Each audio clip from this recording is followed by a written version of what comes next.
Question दिलाय the weight of 4000 student is found to be normally distributed with a mean of 50 kg and standard deviation of 5 kg. Find the number of students with a weight less than 45 kg. या ठिकाणी काय म्हटलंय की total 4000 student आहेत आणि त्यांचा वेटचा आपण average काढला म्हणजे मीन काढला. तो मीन किती आहे 50 kg आणि स्टँडर्ड डेविएशन किती आहे 5 kg. आणि इथं म्हटलंय नॉर्मली डिस्ट्रीब्युटेड म्हणजे नॉर्मल डिस्ट्रीब्युशनचा हा प्रॉब्लेम आहे. मग आता विचारतं की 4000 मध्ये असे किती स्टुडंट आहेत की ज्यांचं वेट लेस दॅन 45 kg असेल असं त्या ठिकाणी आपल्याला विचारलेलं आहे. फर्स्ट ऑफ ऑल हा क्वेश्चन कशाशी रिलेटेड आहे, कोणत्या वस्तूशी रिलेटेड आहे, स्टुडंटशी रिलेटेड आहे. आणि सेकंड त्याच्या कशाशी रिलेटेड आहे, वेटशी. आता काय काय ना थोडस कन्फ्युजन होतं तर लक्षात ठेवायचं हा मीन म्हणजे केजी किंवा स्टँडर्ड डेविएशन केजी. केजी कसं राहतं वेटच राहील ना का नंबर ऑफ स्टुडंट राहील नाही. म्हणजे या ठिकाणी हा क्वेश्चन स्टुडंटशी आहे पण स्पेसिफिकली त्याच्या वेटशी रिलेटेड हा क्वेश्चन आहे. या ठिकाणी सुरुवातीला आपण अजून करणार let x is equal to weight of student. या ठिकाणी नेक्स्ट आहे x बार ज्याचा एव्हरेज दॅट इज 50 kg आणि standard deviation sigma that is 5 kg. आता सर्व व्हॅल्यू आपल्याला माहिती आहे. आता आपल्याला कॅल्क्युलेट करायचं आहे test statistics. Test statistics z is given as z is equal to x minus x bar upon sigma. X minus x bar है 50, x minus 50 upon 5. That's this is equation number 1. आता या ठिकाणी काय म्हटलंय weight काय पाहिजे less than 45. Weight काय पाहिजे less than 45. That is a case. मग या ठिकाणी वेट लेस दॅन 45. वेटला आपण कशाने डिनोट केलंय x ने डिनोट केलेलं आहे. लक्षात घ्या for weight less than 45 kg. हा ते नंबर ऑफ स्टुडंट विचारलं आपण ते नंतर बघू. That is weight. वेट कशाने डिनोट केलं आपण x लेस दॅन 45 kg. म्हणजे या ठिकाणी बाउंड्री काय झाली 45. जे वेट आहे या 45 च्या काय राहील लेस राहील. म्हणजे 45 काय झाली त्याची बाउंड्री. मग आता x ची बाउंड्री काढली आपण तर आपल्याला z ची बाउंड्री काढायची. आपण काय करतो when x is equal to 45 putting in 1 equation 1 मध्ये आपल्याला पुट करायचंय z is equal to 45 minus 50 upon 5. या ठिकाणी व्यवस्थित कॅल्क्युलेशन करा. या ठिकाणी आन्सर येईल 1. कोणाचा आन्सर जर 35 येत असेल तर त्यांनी न्यूमरेटरला ब्रॅकेट दिलेले डायरेक्ट कॅल्क्युलेशन केलंय. ब्रॅकेट मध्ये जे 45 minus 50 upon 5 या ठिकाणी answer that will be -1 not a 1. Answer is -1. मग x ची व्हॅल्यू लेस दॅन 45 आहे म्हणजे z ची व्हॅल्यू लेस दॅन -1. इथं लेस आहे मग इथं पण लेस आहे. नाव आता आपल्याला काढायची प्रोबॅबिलिटी x लेस दॅन 45. इथं एरिया x जागेवर z लेस दॅन x ची व्हॅल्यू 45 तर z ची व्हॅल्यू त्यावेळेस -1 होती. z ची व्हॅल्यू लेस दॅन -1. मी नेहमी सांगितलं या ठिकाणी काय करणार area z is equal to 0 to जे काय असेल ती व्हॅल्यू लिहिणार. परत area z is equal to 0 to जे काय ते असेल ते आपण या ठिकाणी लिहिणार. आता आपल्याला डायग्राम ड्रॉ करायची आहे. डायग्राम जरा व्यवस्थित ऍडजस्ट करा. इथं z इथं 0 1 2 अप टू 3 पर्यंत लिहायचं. इकडे प्लस इन्फिनिटी इकडे -1 -2 -3 अप टू -इन्फिनिटी. यानंतर आपला कर्व शेप, ज्याला नॉर्मल कर्व म्हणतो, बेल शेप येतो, तो सारखाच येतो. माझे डायग्राम ठीकठाक आहे. आता झेड ची व्हॅल्यू काय म्हटले, बाउंड्री -1. -1 कुठे येतो, या ठिकाणी. तो झेड इज इक्वल टू -1. इथं बाउंड्री आपल्याला ड्रॉ करायची. So that draw the boundary. हे झाले, आपण बाउंड्री ड्रॉ केली. आता काय म्हटलंय, झेड ची व्हॅल्यू लेस दॅन -1 पाहिजे. लेस म्हणजे इकडे लेफ्ट साइडला, म्हणजे आपल्याला एरिया काढायचा आहे. मग या ठिकाणी कसं आहे, याची पहिली बाउंड्री -1 आहे, तर दुसरी बाउंड्री -इन्फिनिटी आहे. तर आता बघा, दोघी बाउंड्रीज y ऍक्सिसच्या एकाच बाजूला आहे, एका साइडला आहे, म्हणून इथं काय आहे, मायनस. आणि कुठे त्या लेफ्ट साइडला, तर इथं कोणती व्हॅल्यू, लेफ्ट मोस्ट कोणती व्हॅल्यू सर्वाधिक, -इन्फिनिटी. आणि इथं आहे -1. आता झेड ची व्हॅल्यू नेगेटिव्ह आहे, तर त्याला आपल्याला पॉझिटिव्ह करायचं आहे. Z is equal to 0 to infinity minus area Z is equal to 0 to 1. आता 0 टू इन्फिनिटी आपल्याला माहिती आहे 0.5 येतो, मायनस 0 टू 1 चा एरिया इथं दिलेला आहे. नाही दिला तरी पण आपण कॅल्सीवर सॉल्व्ह करू शकतो, तर त्यामुळे टेन्शन घ्यायची बिलकुल गरज नाही. 0.3413. सो या ठिकाणी जर आपण कॅल्क्युलेशन केलं 0.5 minus 0.3413, the answer is 0.1587. So या ठिकाणी जी प्रोबॅबिलिटी आली ती आली 0.1587. आणि मी नेहमी सांगितलंय, नॉर्मल मध्ये जी प्रोबॅबिलिटी येते ना, ती 1 स्टुडंट साठी येते. कधी लक्षात ठेवा, नॉर्मल मध्ये फॉर 1 स्टुडंट. आता इथं प्रोबॅबिलिटी नव्हती विचारलेली, इथं नंबर ऑफ स्टुडंट विचारलेले. म्हणून या ठिकाणी नेक्स्ट स्टेप आपल्याला परफॉर्म करावे लागेल फॉर सच 4000 स्टुडंट. कारण क्वेश्चन मध्ये 4000 स्टुडंट दिलेले आहेत. तर आपल्याला काय करावं लागेल, जी probability of x less than 45 याला 4000 ने मल्टिप्लाय करावं लागेल. म्हणजे 0.1587 इंटू 4000. त्याचा आन्सर आहे 634.8. पॉइंट नंतर 8 आहे, म्हणजे 5 किंवा 5 पेक्षा ग्रेटर आहे, म्हणून हा 34 चा काय होईल 35, म्हणजे 635 अप्रॉक्स. म्हणजे याचा मीनिंग काय झाला की 4000 मध्ये 45 वेट पेक्षा केजी पेक्षा कमी वेट असणारे किती स्टुडंट आहेत, अप्रॉक्सिमेटली 635. तर आपण इथे लिहू शकतो number of student having with weight less than 45 kg.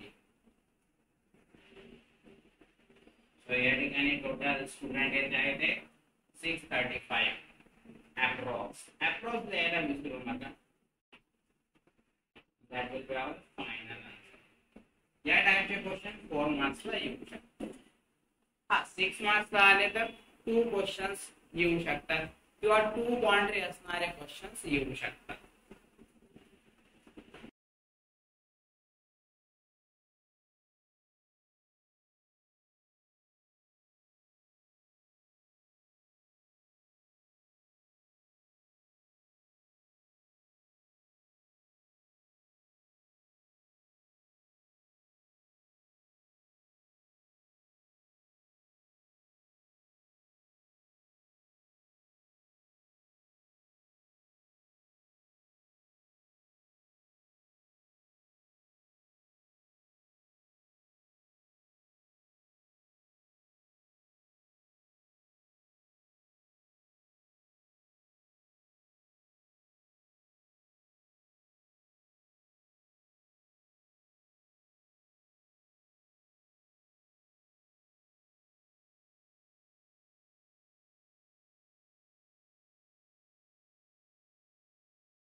Weight आहे, बेबिंग म्हणजे वेटला आयएनजी लावलं तर बेबिंग म्हणतात. त्याचं जे वेट आहे ते लेस दॅन 99.5 kg. याची प्रोबॅबिलिटी आपल्याला विचारते. नंबर ऑफ सॅक नाही विचारलं, प्रोबॅबिलिटी विचारते. ठीक आहे. एसएनव्ही एरिया, एसएनव्ही म्हणजे स्टँडर्ड नॉर्मल व्हेरिएट, म्हणजे सिंपल भाषेत एरिया दिलाय 0 to 2. म्हणजे 2 साठीचा एरिया दिलाय. पण आपण कॅल्सीवर पण सॉल्व्ह करणार हा एरिया. तुम्हाला सांगेल थोडासा चेंज आहे तो पॉइंट इथं दिलाय म्हणून नो प्रॉब्लेम. आपण कॅल्सीवर पण सॉल्व्ह करणार आहे. ठीक. सो क्वेश्चन कशाशी रिलेटेड आहे तुम्हाला या केजी वरून ग्रॅम वरून समजलं असेल. कशाशी? वेट. शुगरशी रिलेटेड क्वेश्चन आहे. करेक्ट. त्याच्या कशाशी रिलेटेड आहे? वेटशी related question. So first of all आपण गिवन मध्ये लिहिणार, sorry, let x is equal to weight of sugar sack.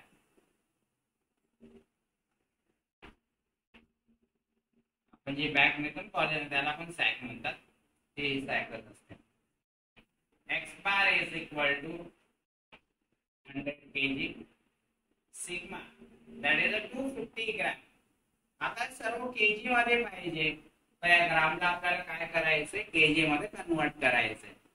So काय करावं लागेल? 1000 ने मल्टीप्लाय की डिवाइड?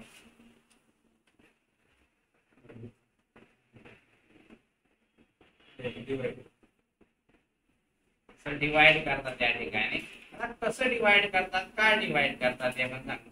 हे 0.25 0 किंवा 2.0 kg हे डिवाइड का करतात तर लक्षात. याचा कॉन्सेप्ट असा आहे, 250 आहे ना, किती ग्रॅम म्हणजे 1 kg येतो? 1000 ग्रॅम. मी काय करतो, याला मल्टीप्लाय करतो 1000 आणि 1000 ने मी काय करतो? डिवाइड करतो. ठीक आहे. आता 1000 ग्रॅम म्हणजे किती होईल? 1000 म्हणजे किती? 1 kg. So 250 upon 100 into 1 kg. आता 1 ने मल्टीप्लाय केलं काही फरक पडतो का? नाही, मिनिंगलेस आहे. सो ही स्टेप येते. 250 अपॉन 1000 पाहिजे, 1000 दॅट इज kg. हा कॉन्सेप्ट आहे. प्रत्येक ठिकाणी हेच अप्लाय होतं. यावेळी तुम्ही करू शकता कॅल्क्युलेशन. आता आपल्याला सर्व व्हॅल्यू माहिती आहेत. आपल्याला आता झेड काढायचा आहे. ते statistic Z is given as z is equal to x minus x bar upon sigma x minus 100 upon 0.250. आता लास्टचा 0 नाही दिला तरी चालतं, पण ठीक आहे. इक्वेशन 1. कसलं चान्स म्हणजे कसली प्रोबॅबिलिटी काढायची? Weight less than 99.5 kg. So इथे लिहावं लागेल for weight less than 99.5 kg. That is वेटला आपण x म्हटलं, लेस दॅन काय पाहिजे? 99.5. म्हणजे इथं बाउंड्री काय आली? 99.5. मग x ची बाउंड्री तर 99.5 आहे, तर आपल्याला z ची बाउंड्री काढायची. त्यासाठी आपण करतो put x is equal to 99.5, so you may say when x is equal to 99.5, putting in equation 1. Equation 1 मध्ये आपण पुट करू. So z is equal to x च्या जागेवर 99.5 minus 100 upon 0.250. सो या ठिकाणी आपल्याला कॅल्क्युलेशन करायचं आहे. जर आपण कॅल्क्युलेशन केलं 99.5 minus 100 ब्रॅकेट मध्ये द्यायला विसरू नका. सो त्या ठिकाणी तुमचा आन्सर यायला पाहिजे -2 -5. तेच आन्सर येत असेल. आता आपल्याला एरिया काढायचा आहे, म्हणजे प्रोबॅबिलिटी काढायची. एरिया काढणं म्हणजेच probability काढणं. So probability of x less than 99.5 माहित आहे एरिया टीच्या जागी एरिया x म्हणजे z लेस दॅन -2.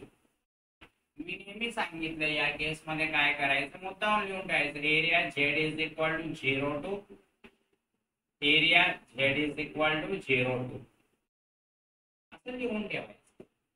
आता ड्रॉ करू आणि त्या डायग्राम वर आपल्याला अंडरस्टँड होईल. या ठिकाणी हा z त्याला कंपल्सरी 0 1 2 अप टू 3 पर्यंत लिहा. Up to positive infinity.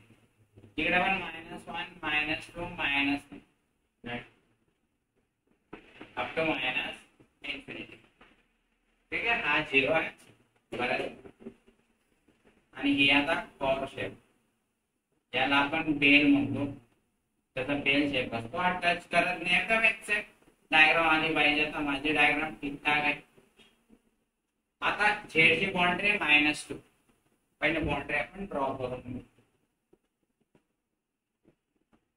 आता झेड ची व्हॅल्यू काय म्हणते बाउंड्री -2 पेक्षा लेस. लेस म्हणजे इकडे लेस म्हणजे लेफ्ट हा एरिया आपल्याला काढ. सो या ठिकाणी पहिली बाउंड्री झेड ची -2 आणि इकडे कुठपर्यंत -इन्फिनिटी पर्यंत. दोघे बाउंड्रीज कुठे आहेत y ऍक्सिसच्या एकाच बाजूला आहे म्हणून इथं मायनस आहे. ओके आता इथं कोणती व्हॅल्यू येईल -2 की -इन्फिनिटी. -इन्फिनिटी सर्वात लेफ्ट साइडची व्हॅल्यू. आणि जर तुमचं रॉंग झालं ना आता इथं पॉझिटिव्ह करून घ्या. 0 to infinity minus area z is equal to 0 to 2. z ची व्हॅल्यू पॉझिटिव्ह करायची. आता 0 टू इन्फिनिटी 0.5 येतं. आता 2 ची व्हॅल्यू 2 चा एरिया दिलाय क्वेश्चन मध्ये पण आपण कॅल्सी मध्ये तरी पण सॉल्व्ह करून बघतोय का म्हणून सांगतो. त्यात आपण स्टँडर्ड डेव्हिएशन मोड सेट करतो. आपण काय करतो मोड मूव 1 म्हणजे आपला स्टँडर्ड डेव्हिएशन मोड सेट झाला. त्यानंतर मग शिफ्ट आणि 3 मग असं काहीतरी येतं PQRT. त्याच्यातला 2 नंबरचा ऑप्शन आपण प्रेस करतो. क्यू आणि ओपनिंग ब्रॅकेट त्यात 2 टाइप करा. ब्रॅकेट कंप्लीट करा. क्लोजिंग ब्रॅकेट घ्या 9 च्या वर आहे बघा क्लोजिंग ब्रॅकेट आणि इक्वल टू करा. आन्सर येते 0.47725. तर या ठिकाणी लॉजिक काय जो लास्ट डिजिट आहे 4 डिजिट नंतर हा 5th डिजिट हा 5 आहे. एक ओनली 5 आहे. मग त्याच्या पुढे कोणता नंबर आहे इव्हन नंबर आहे. जो 72 आहे तो इव्हन आहे म्हणून तसंच राहिला. ऑड राहिला असता तर आपण त्याला इन्क्रीज केला असता म्हणून 0.4772 घेतलेला आहे. हा पॉइंट लक्षात राहू द्या. So that's it. 0.5 minus 0.4772. So 0.0228. So या ठिकाणी probability of sag 8 waving. आता 8 लिहायची गरज नाही. 8 waving लिहू शकतो less than 99.5 kg is equal to 0.0228. That will be our final answer. Now the next question.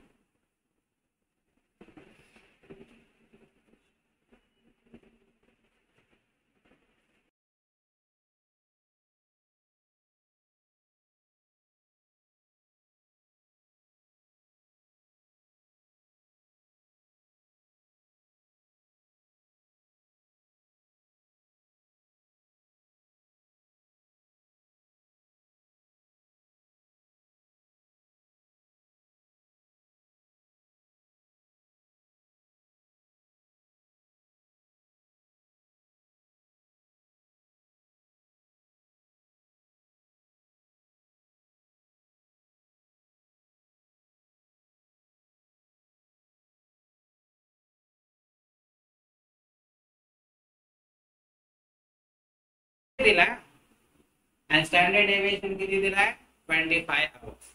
मग असे बरेच इलेक्ट्रॉनिक डिव्हाइस आहेत, काहीची लाईफ टाइम जास्त राहील, काही लवकर खराब होतील, काही बरेच दिवस टिकतील. बरोबर आहे, काही लवकर खराब होतील, काही बरेच दिवस टिकतील. मग त्याचा ऍव्हरेज काढलाय. ऑन एन ऍव्हरेज 300 आवर्स ते इलेक्ट्रॉनिक डिव्हाइसची लाईफ टाइम आहे. आता विचार दिलाय क्वेश्चन मध्ये की एवढे इलेक्ट्रॉनिक डिव्हाइस मध्ये एक सिंगल डिव्हाइस असं असेल का, सिंगल, की त्याची लाईफ टाइम ही 350 आवर्स पेक्षा जास्त राहील. मोर दॅन म्हणजे ग्रेटर दॅन 350 आवर्स पेक्षा जास्त राहील का, असं आपल्याला किंवा त्याची प्रोबॅबिलिटी आपल्याला विचारलेली आहे. सो फर्स्ट ऑफ ऑल हा क्वेश्चन कशाशी रिलेटेड आहे, कोणत्या वस्तूशी रिलेटेड आहे, इलेक्ट्रॉनिक डिव्हाइस. त्याच्या कशाशी रिलेटेड आहे, टाइम. टाइम म्हणजे लाईफ टाइम.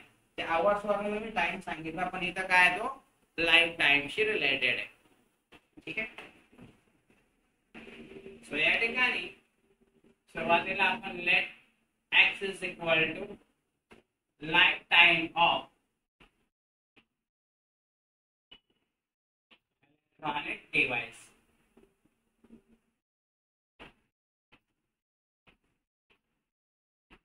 त्याचा जो ऍव्हरेज दिलेला आहे म्हणजे मीन तो दिला आहे 300 आवर्स. स्टँडर्ड डेव्हिएशन याने म्हणजे सिग्मा तो दिला आहे 25 आवर्स. आता आपल्याला काढायचं आहे test statistics Z. So test statistics Z is given as z is equal to x minus x bar upon a sigma. x minus x bar आहे 300, सिग्मा म्हणजे स्टँडर्ड डेव्हिएशन आहे 25. दिस इज अवर इक्वेशन. बरोबर. नाव या ठिकाणी काय म्हटलंय की जे इलेक्ट्रॉनिक डिव्हाइस आहे त्याची लाईफ टाइम किती पाहिजे, 350 आवर्स पेक्षा मोर पाहिजे. मोर म्हणजेच काय, मोर दॅन म्हणजेच greater than. For life time more than 350 hours. आता या ठिकाणी आपण लाईफ टाइमला काय म्हटलंय, अजून केलंय एक्स, अजून केलंय एक्स. मोर दॅन म्हणजे ग्रेटर दॅन काय पाहिजे, 350. मीनिंग काय झालं, या ठिकाणी जी लाईफ टाइमची बॉर्डर आहे ती काय 350 पेक्षा इकडे म्हणजे ग्रेटरच पाहिजे. मग या ठिकाणी बॉर्डर काय झाली 350. So x is equal to 350 म्हणजे आपल्याला z ची बॉर्डर काढायची, म्हणून आपण x ची व्हॅल्यू 350 अजून करतोय, अदरवाइज ग्रेटरच आहे. सो आपल्याला ही व्हॅल्यू आता पुट करायला लागेल. Putting in equation 1 z is equal to x value 350 minus 300 upon 25. या ठिकाणी तुम्हाला कॅल्क्युलेशन कॅल्सीवर ब्रॅकेट पुट करायला विसरू नका. 350 minus 300 upon 25 is equal to करा, you will get answer 2. Next आता आपल्याला प्रोबॅबिलिटी काढायची. कसली प्रोबॅबिलिटी काढायची, probability of x greater than 350.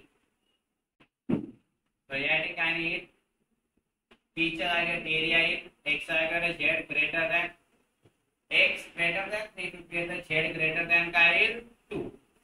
So area याच्यानंतर मी मुद्दाम सांगतो की असं लिहून घ्या, z is equal to 0 to area z is equal to 0 to. आता डायग्राम ड्रॉ करायचे. डायग्राम सेपरेट ड्रॉ करू नका, हे जे लिहितात ना त्याचे शेजारीच डायग्राम शक्यतो आली पाहिजे. डायग्राम मध्ये सुरुवातीला असं आपल्याला ड्रॉ करावं लागेल. झेड इथं आपण मार्किंग करून 0 1 2 3 टू प्लस इन्फिनिटी, इकडे -1 -2 -3 अप टू इन्फिनिटी. इथं आपला बेल शेप. डायग्राम व्यवस्थित ड्रॉ करा, माझे डायग्राम ठीक ठाक असतात. आता z ची व्हॅल्यू ग्रेटर दॅन 2 आहे, तर बाउंड्री z ची काय 2. हा z इज इक्वल टू 2 आहे. काय म्हटलं याच्यापेक्षा ग्रेटर पाहिजे. ग्रेटर म्हणजे राईट साइड आणि लेस म्हणजे लेफ्ट साइड. मग याची पहिली boundary z is equal to 2 आहे तर दुसरी boundary z is equal to infinity आहे. दोघी बाउंड्री y ऍक्सिसच्या एका बाजूला आहे, राईट साइडला आहे, म्हणून इथं सबट्रॅक्शन कंपल्सरी. नंतर आता 2 आणि इन्फिनिटी. सो सर्वात राईट मोस्ट व्हॅल्यू कोणती आहे? सो इथं घेणार इन्फिनिटी, इथं घेणार 2. याचा कॉन्सेप्ट असा असतो की 0 टू इन्फिनिटीचा टोटल एरिया मधनं हा 0 टू 2 चा एरिया काढून टाका, मायनस करा, म्हणजे हा एरिया तुम्हाला मिळून जाईल. तर या ठिकाणी 0 टू इन्फिनिटी आहे 0.5, याचं 0.4772 हे कॅल्सीवर आहे. कसं सॉल्व्ह करतात कॅल्सीवर? आपल्याला एरिया काढायचा असेल तर कॅल्सी ऑन करायचा, मोड प्रेस करायचा, SD घ्यायचा, म्हणजे 1 SD मोड ऍक्टिव्हेट होईल. कॅल्सीच्या टॉपला SD ऍक्टिव्हेट होईल. शिफ्ट आणि 3 प्रेस करा, त्यात PQRT दिसतंय, 2 प्रेस करा. Q च्या ब्रॅकेट मध्ये आता व्हॅल्यू टाइप करा 2 आणि ब्रॅकेट कंप्लीट करा, इक्वल टू करा. त्याचा आन्सर 0.4772. राऊंड ऑफ करतोय तर 5 घ्यायचा नाहीये, राऊंड ऑफ करूनच व्हॅल्यू घ्यायची आहे. 0.5 मायनस 0.4772. आणि हे आता ऑलरेडी असंच आता कॅल्क्युलेशन आपण केलं होतं. 0.0228 म्हणजे probability of x greater than 350.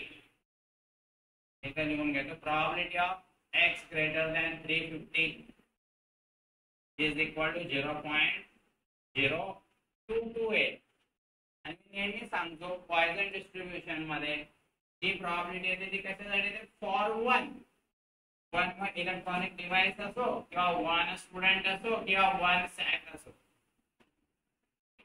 Question मध्ये 1 डिव्हाइस साठीच विचारलेलं होतं.